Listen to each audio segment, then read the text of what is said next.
Don't move. Don't move. No, no, I'm serious. Don't move. Don't move.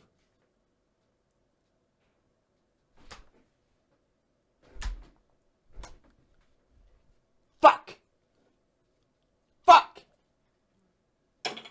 I said don't. I literally just said don't move. Now he's gone.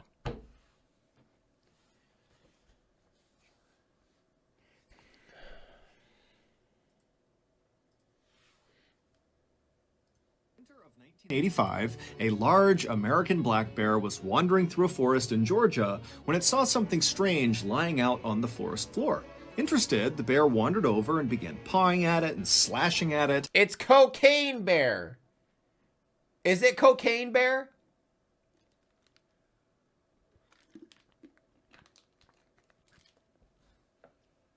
Is it Cocaine Bear, chat? We went over this already.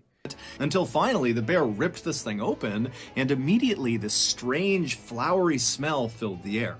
Less than 10 minutes later, that bear would experience something that literally no other living thing on Earth has ever experienced. And that is just the beginning of one of the strangest stories that's about to take the world by storm. Because a major motion picture... Okay, it's Cocaine Bear. Are we really? We just talked about this, man. Didn't we kind of watched a video on Cocaine Bear? Weren't we disappointed because all that happened was the bear died? It's a sad story. I'll watch it anyway. Picture has been made about this bear that's going to be released in February of 2023. Sponsored? But before we get into this totally bizarre story... Yo, is he sponsored by it? Bro. Is he sponsored by Cocaine Bear? It would say down here.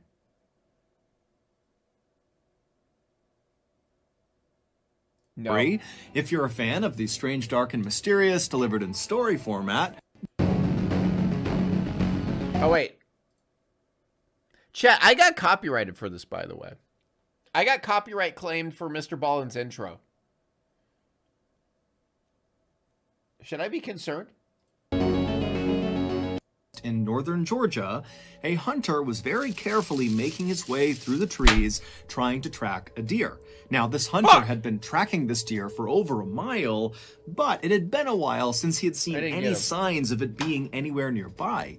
And as this hunter continued to creep along, he became increasingly aware of how loud each of his steps were, because the ground all around him was covered in dry leaves. Other reactors mute it to avoid it? Wait, it's actually like a thing? Then how is Ballin getting away with it? Is Ballin's videos claimed? And so every step he was taking was creating a loud crunching sound. And so eventually this hunter just came to a stop and decided stalking this deer was totally pointless. And what do you mean other reactors? I'm the only reactor. What the hell? Wait a second, who said that? Other Haku? What do you mean other reactors? I'm the reactor. What the no. No. No. There are none other than me. Because he was basically scaring it away with these crunching sounds as he got closer to it. But before this hunter was ready to just give up and head back to his vehicle, he continued on a little bit further, and when he pushed through this particularly dense brush area, he saw this clearing up ahead. And the second he saw what was in this clearing, he froze, took a step back into the brush, and then ducked down behind a rock. Because in that clearing, he saw an animal, and it wasn't a deer. It was a huge American black bear. Now, generally speaking, American black bears are not aggressive towards humans. However, if, for example, you were to accidentally sneak up on a black bear, like this hunter had done, and you suddenly startled it by just showing your presence, the bear might react by pouncing on you and ripping you to bits. And so this hunter... Can you tell me when the chicken is done? I don't know. I just set a 4-hour timer on the pot. I don't know when it's done. Whenever the thing goes off. I didn't set a timer on my phone. With his back pressed up against the rock and his rifle gripped tightly across his chest, he's thinking about that and wondering what he's going to do to get out of this situation. At first he thought, okay, I'll just stand up and quietly walk away. But then he remembered how loud the leaves were, and even though he had been lucky walking in, he hadn't alerted the bear to his presence. On the way out, he was worried he wouldn't be so lucky, that those leaves would alert the bear to his position. And so the hunter began thinking, okay, well, what if I just stand up and start shooting at this bear? But the hunter knew the big issue with that plan is what if he I had just a started deer hunting blasting? rifle, which is not nearly powerful enough to quickly take down a black bear, if at all. And so if he starts shooting at this bear, there was a very good chance that the bear would just turn around and maul him before he was able to put the bear down with his rifle. And so as this hunter Why is going is he even considering that as an option? Is his first thought just kill the bear? The bear's not doing shit. through these scenarios behind the rock, he realizes something. He hasn't heard this bear at all. Now, bears in general are very loud animals. Just their regular breathing is so guttural and noisy that you can hear it a pretty good distance away. And the hunter's thinking to himself, I can't hear it breathing. And come to think of it, I haven't heard this bear once since I've been near it. And so the hunter very carefully stood up from behind his rock and turned around, and then he kind of peered forward into the brush, looking back into this clearing. And when he spotted the bear again, he realized immediately the bear was dead. The bear was kind of slumped forward, and its body almost looked like a deflated balloon. The hunter was so relieved, he almost started laughing. And so he stepped out from behind his rock, and he made his way through the brush into the clearing to get a better look at this bear. And when the hunter was right over the top of this bear looking down at it, something immediately struck him as very odd. This bear was far too young to have died of natural causes. However, after this hunter kind of poked and prodded the bear and lifted it up on either side to try to look underneath it, he couldn't see any visible injuries. It was like this bear had just randomly dropped dead. But the hunter didn't spend much time thinking about what happened to this bear. Instead, he thought to himself, there has to be some sort of logical explanation for what killed it. And with one last look at the bear on the ground, the hunter turned around and began the long walk back through the woods back to his vehicle. It would turn out Poison, there I'm was guessing? an explanation. Dude. Like, we aren't... I'm not even gonna... Like, we... It's for what happened to that bear. However, it was anything but logical. But to get to that non-logical explanation, we first have to go back in time. Around 11:30 p.m. on September 10th, 1985, so 3 months before the hunter discovered this dead bear, two pilots were flying their little 6-seater Cessna airplane over northern Georgia, making their way north towards Tennessee. And as these pilots flew along very casually, they suddenly intercepted over their radio a voice message that they definitely were not supposed to hear. It sounded like other pilots communicating with each other, and what they were talking about was how they were now going to follow this little Cessna airplane that they could see that was currently flying over northern Georgia. Now, radio traffic like this can only really be intercepted if your radio that's doing the intercepting is physically close to the person doing the transmitting. And so knowing this, the two pilots in this little Cessna knew that whoever was talking about following that little Cessna, they had to be talking about them, the two pilots in that Cessna. Now, for most pilots, if you suddenly overheard a radio transmission that your plane was getting followed by some other pilots, you might reach out to those pilots and say, hey, why are you following me? What's going on? Now, the co-pilot of this little Cessna might have wanted to react that way. However, before he could, the main pilot stopped him and said, I actually know exactly why somebody might want to tail us. Cocaine! And unfortunately, we're both going to have to jump out of this plane. Before the co-pilot could really even react to this news, the main pilot had set the Cessna on autopilot, which sets the plane to fly in a straight direction going at a constant speed at a constant altitude until either a pilot comes back and takes the craft back over, or if it just stays on autopilot, it eventually will run out of fuel and crash or run into something. And so after the main pilot had done that, he turned to the co-pilot and gestured for Man, I him wonder to if they're come with carrying him cocaine into the in that main plane. cabin of the Nah. aircraft, basically the main body of the craft where all their luggage was. And the co-pilot, he's so confused about what's happening, he's so panicked that he just follows the main pilot. So the two of them, they climb back over the two front seats, they go into the main body of the craft, and the main pilot begins strapping parachutes onto some of their luggage. And as he's doing this, he tells the co-pilot to open up the side door of the plane. And so again, the co-pilot is just so caught off guard, he has no idea how to handle this, and so he reaches over and he slides open this door of this moving plane. And as soon as he did, this huge rush of cold night air blasted inside of the cabin, and it became so loud from the howling wind coming in that the two pilots couldn't even talk to each other. And then the main pilot just began pushing the luggage out of the plane just into the night, falling straight down to the ground far, far below them. And at some point, the co-pilot just joined him and began pushing the luggage out of the plane. And then after all the luggage was out, the main pilot shoved a parachute into the hands of the co-pilot and said, you know, put it on. He had to gesture for it because they couldn't hear each other. And so as this co-pilot's struggling to get on his parachute, the main pilot puts on his chute, and then right after the co-pilot has just barely got his parachute on, the main pilot pushes him out the side of the plane, and then You should go skydiving? Yeah, I'm good. I'm good. It's not worth it. It's not. Like, I have no desire to do something like that. Ever. the main pilot jumps out after him. So they basically abandoned their plane, which was still set to autopilot, so at some point, it was just going to crash. About 5 hours later, in a suburb of Knoxville, Tennessee, an 85-year-old man named Fred Myers was just waking up. Fred always got up before sunrise. It was part of his daily routine. He would wake up, he would get dressed, he would wash and shave he's his on face, that alpha and then he would sit grind down set. and read the local Wakes newspaper. up at 4 a.m. and grind. Gets 2 hours of sleep. He's always grinding. This man gets it. This simple routine was actually very gets important it. to Fred. I wanna see his because morning recently routine he had video. been diagnosed with Alzheimer's disease, which is a progressive disease that destroys memory. And so having this sort of set routine helped him manage his symptoms. Basically,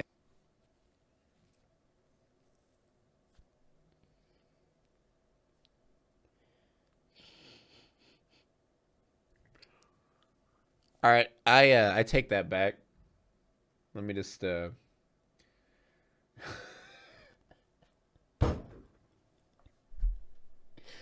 What the fuck? Okay. Oops.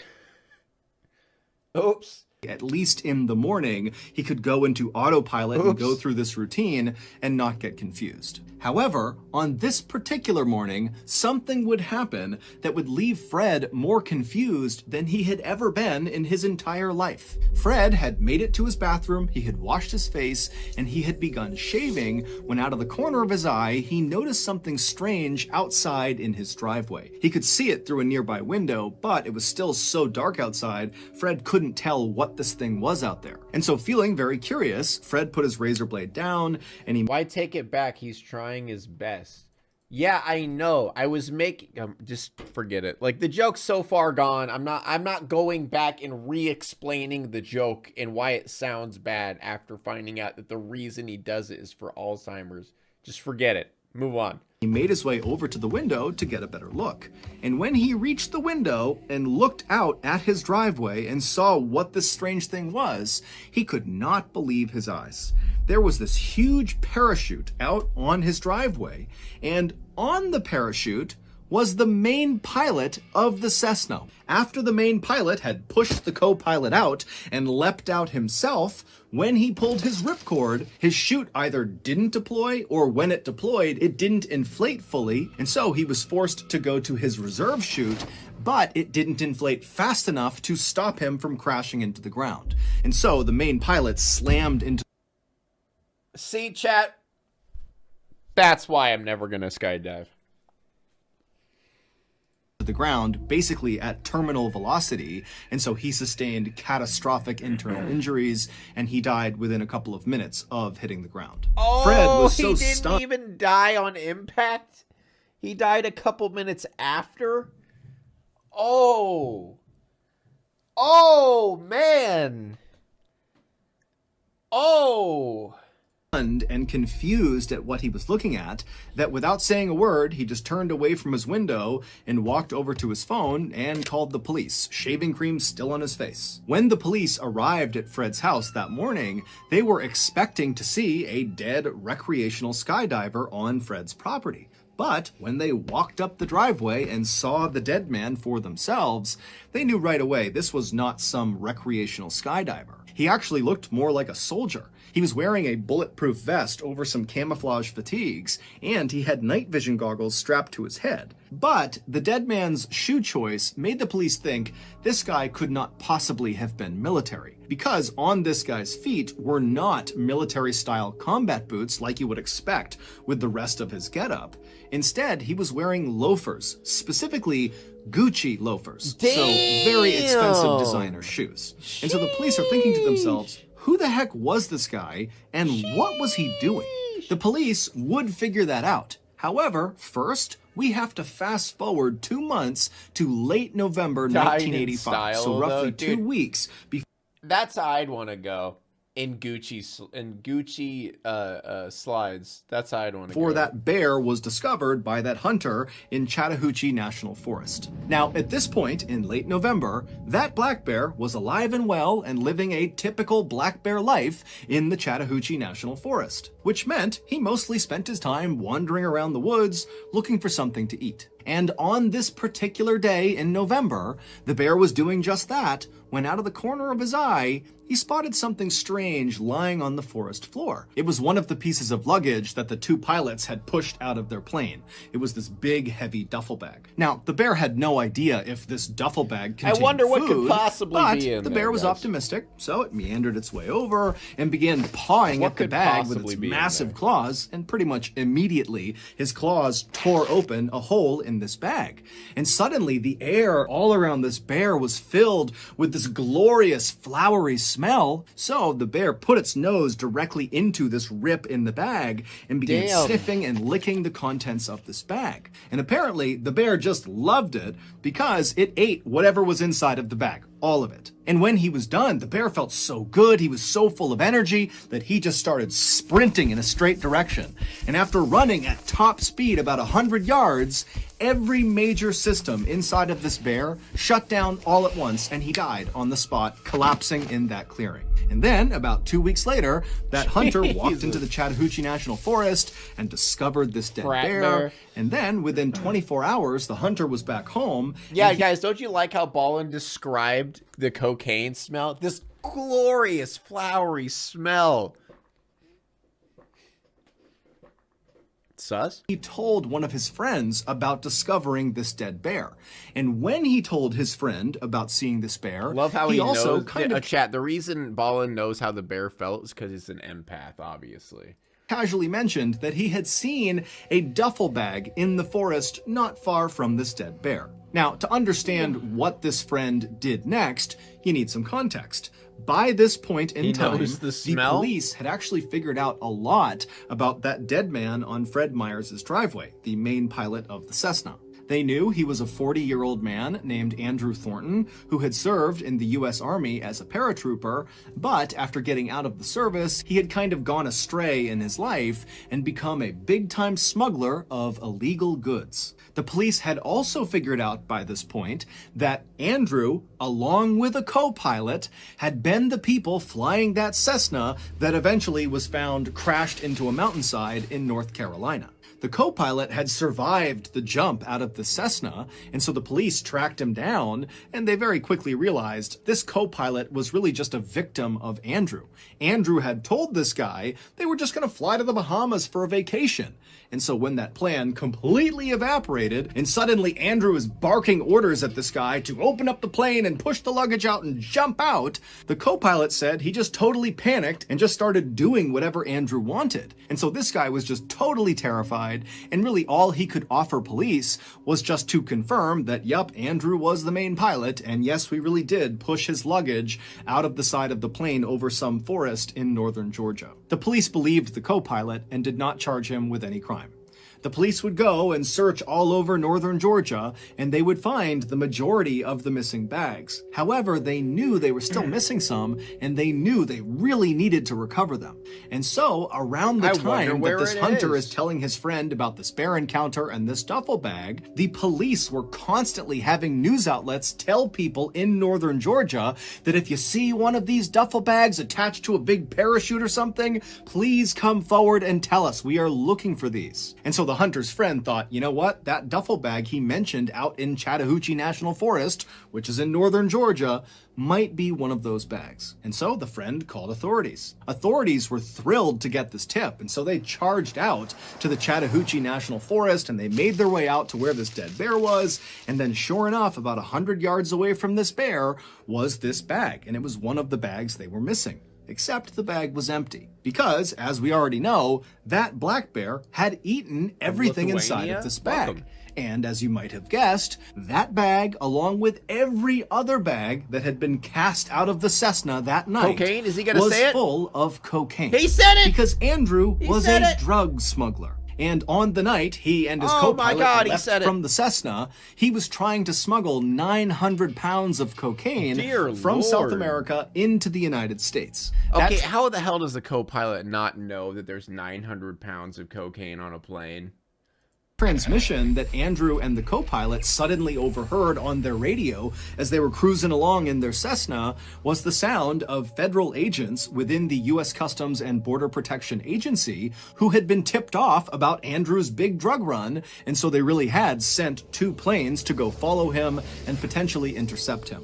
And so the authorities standing in the Chattahoochee National Forest looking down at this empty duffel bag had no idea where the cocaine went that was supposed to be inside of it. I wonder. On a hunch, they decided to bring the body of the dead black bear back with them and perform an autopsy on it. And sure enough, during this autopsy, the medical examiner would open up the bear's stomach, and the examiner would say the stomach was, quote, packed to the brim with cocaine, thus ending the mystery of how this bear died. It died from a massive, massive cocaine overdose. But the bear's story did not end there.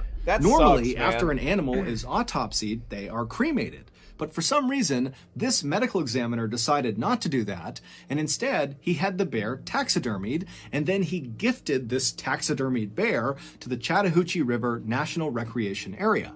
And then from there, the bear changed hands many times. Over the next 2 decades, no one knows exactly who had the bear and for what reason, but there were reports that at least at one point it was stolen from a storage facility, and then it was sold at a pawn shop, and then at some point the bear was in the possession of famous country singer Waylon Jennings, and then finally, the bear found its forever home. Today, the bear is on display at the Kentucky Fun Mall in Lexington, Kentucky, and around its neck is a placard that reads, Cocaine Bear. Imagine dying like that and then just getting put on display in a shitty mall in Kentucky. Now it's time to walk away. I hope you enjoyed your stay. Did you laugh or cry or maybe subscribed? I'll thank you either way. You know I will miss you. I hope you return. Tell your friend or your mother to get me more views, please.